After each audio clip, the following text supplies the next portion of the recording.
Hi everybody, it's MJ from My Paper Journey. I'm back today with a quick share, and it's going to be a really short video because there's really nothing complicated or lengthy process. It's really simple. And what I'm sharing today with you is how to make shabby um, fabric um,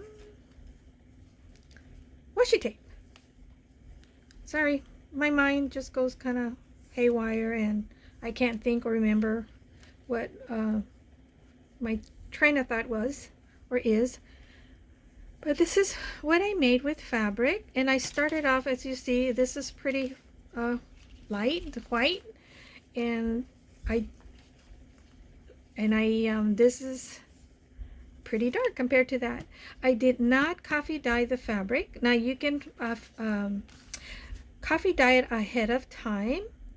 I just didn't because the thought just came to my mind to try to make a washi tape with fabric, and this is the first piece of fabric that I found in my stash, so that's what I did. I'm staying with this, and that's it.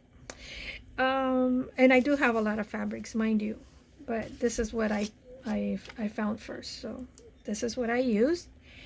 And what you will need is, of course, fabric, any kind of fabric, a good pair of scissors, and some score tape, or it's double-sided tape, but they call it score tape because on one side it has the stickiness, and on the other side, the reverse side, is paper. So once you're ready to use the tape, all you do is peel off the paper. I used to use this a lot when I used to do scrapbooking, the scrapbooking books, with my kids. And also I used to make greeting cards or Christmas cards, which I don't anymore. Maybe I should. One of these days. If I do, I'll share what I make. But anyways, this is what my quick share is making washi tape with fabric. Now this is a 1/4 of an inch score tape or double-sided tape.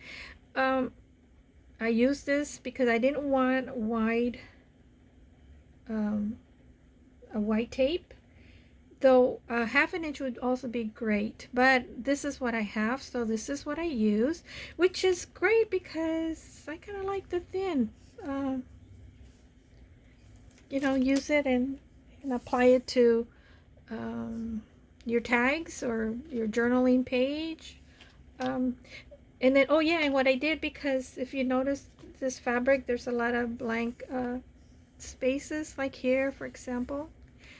And so what I did on this one, I stamped the word hope. And so I'm thinking, well, I can, on the blank areas, I can stamp words or use a stamp, with design, a print on it, just stamp all over it.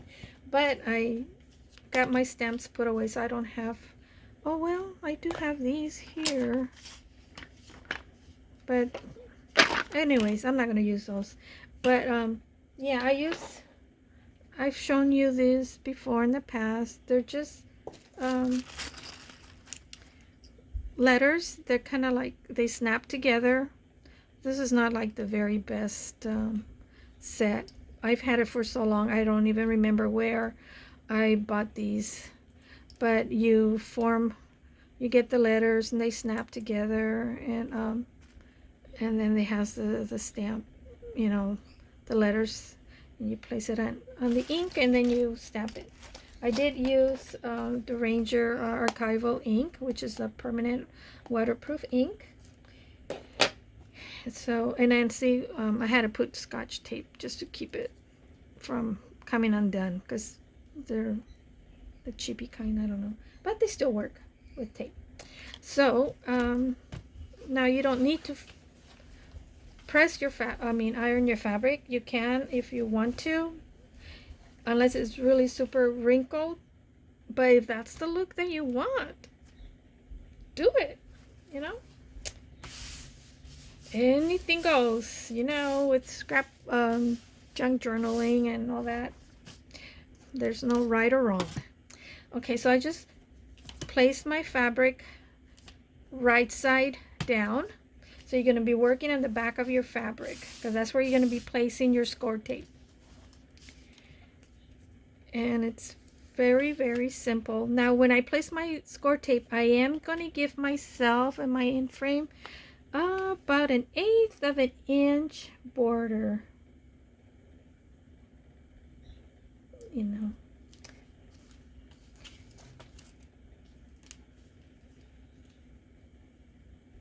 Get it as even as you can. Like I said, don't stress if you have a little bit more on one side and it's not even. It doesn't matter because junk journaling, well, we don't want everything to be perfect because perfect is only when you buy stuff from the store that are mass produced by machines, a bunch of cookie cutters.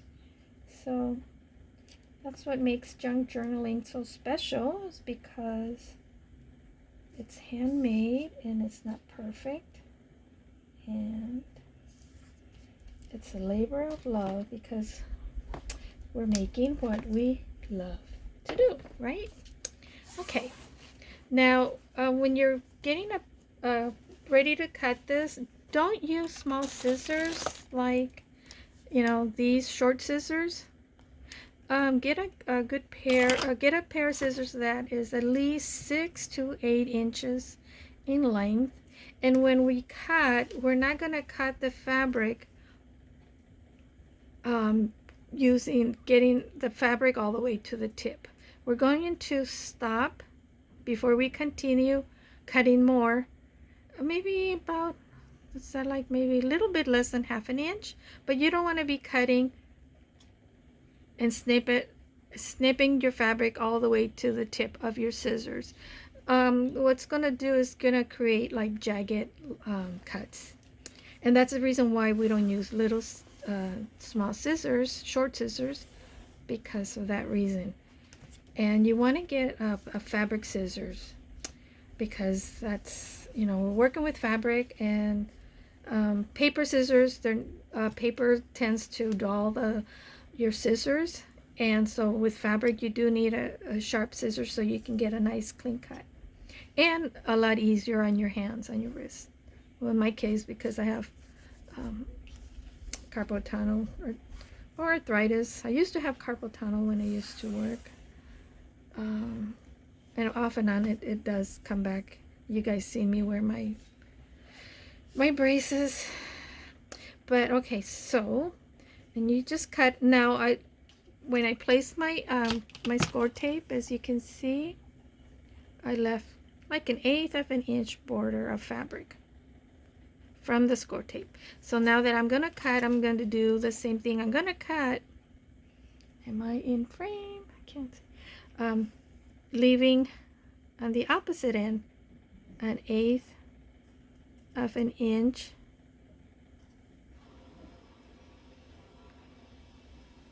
of border on my tape. I might be leaving a little bit more than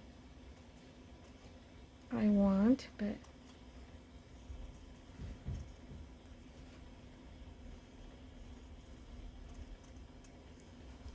I hope I'm staying in frame. But you get the gist of it. See how I stop like right there. I don't go all the way to the tip of the scissors. Oy. I guess I can't cut and talk at the same time.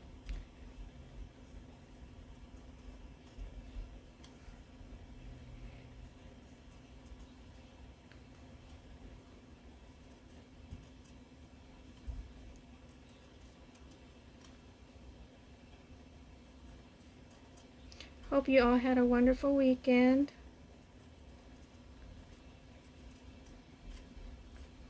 There. Put my fabric aside. So this is what I have. And now, because I didn't coffee stain the fabric, and I don't want it, I could leave it like that, you know, for if I work on scrapbook, I mean on a journal that I don't want to, you know, for it to be distressed. I could leave it like this, but just for the sake of demonstration. Now, as when you I got some thread on my on my ink pad. When you're distressing with ink, your piece of fabric, it aids in distressing, you know, distressing the fabric, like making it shabby.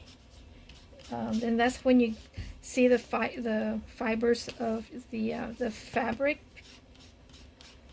they could start to unravel, so it gives it that shabby look.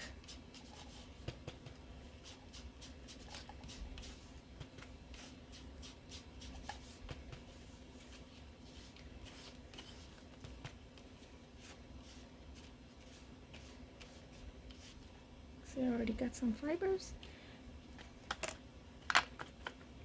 but see how some of the fibers are coming, unraveling.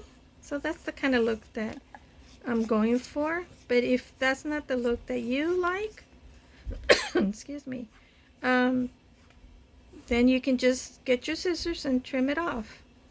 But that's what I wanted. I wanted it to be a little bit, oh, I just dropped it. Oh well. I think I still got some ink here. But that's all you do. That's how easy it was. And then when you're ready to use it, you know, you cut the piece that you like or the piece that you need, and then just remove the paper off from the backing. And then, well, I'm not going to do it because I'm not going to use it right now. And then, you know, cut the piece the size that you need, and then place it on your project. And now in this blank spots here, I thought I would use stamps. Like in this case, I stamped the word hope on this piece, and then you just cut it, you know, and I think it kind of gives a different look instead of just paper. And yeah, it gives a little bit of more dimension, you know, different texture on your project. And then because of the tape that's on the fabric, anything past the tape is not going to unravel. So that's why I left 1/8 of an inch to allow that to unravel, and just to give it that shabby look that I was going for. So that's my quick share for today, and I hope you like this. Now the lady, I did see a video, a lady, I don't know what her name is. What's the name? I'll put it on the description. She made washi tape with using paper napkin, but I wanted fabric. So I'll put her link if I find it. I'll put the link on the description box down below. All right. So please subscribe and give me a thumbs up, and I'll be doing an update on my 1,000 subscribers giveaway. And I decided to make something for the second prize winner. So I'm working on that. I'm almost done with it.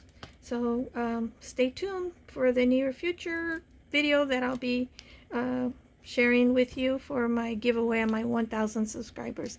And thank you everybody for your continual support and for your kind comments. That keeps me, encourages me to share more videos with you. So till the next time, take care, God bless, and love you all. Stay well.